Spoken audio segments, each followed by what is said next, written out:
une petite ville du Val d'Oise. Elle possède 2 trésors, son château et son église paroissiale. En effet, Anne de Montmorency au XVIe siècle, connétable, c'est-à-dire chef des armées et proche de François Ier, décide de construire ici son petit Fontainebleau.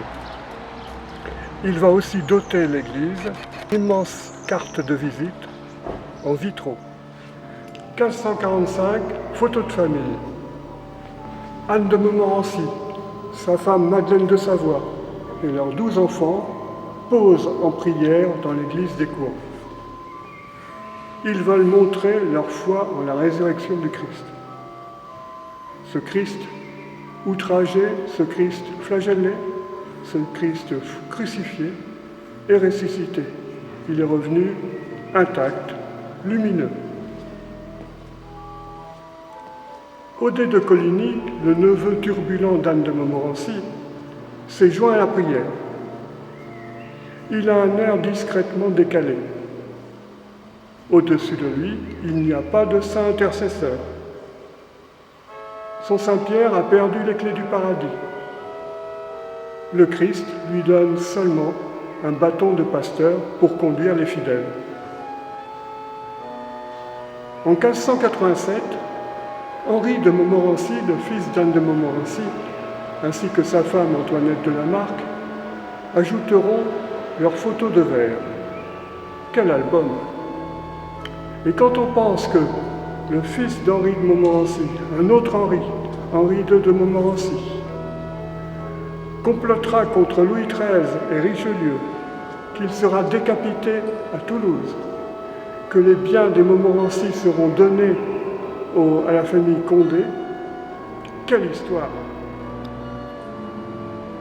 La Vierge Marie s'est invitée dans l'église des Cours. Elle raconte sa vie. L'Annonciation, la Nativité, la Dormition, l'Assomption. 4 vitraux du XVIe siècle, accompagnés de petits paysages de la campagne italienne. Les saints protecteurs de l'église se sont installés sous le clocher.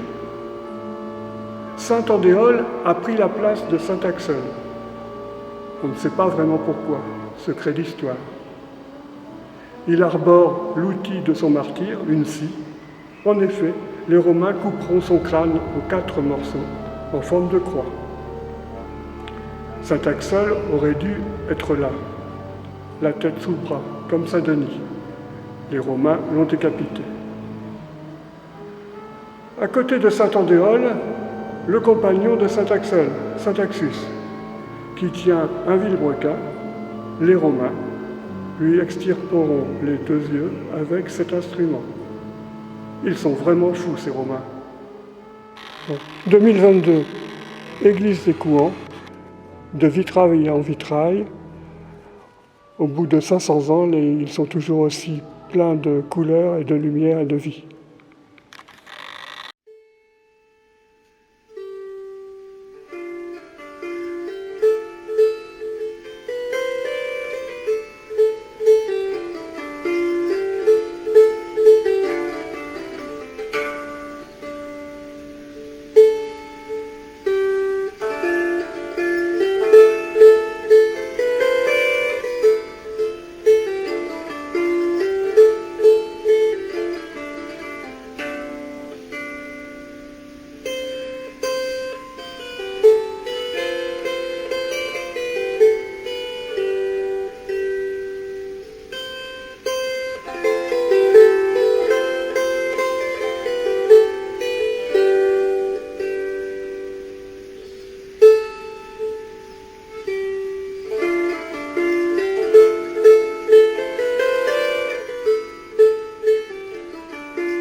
Thank you.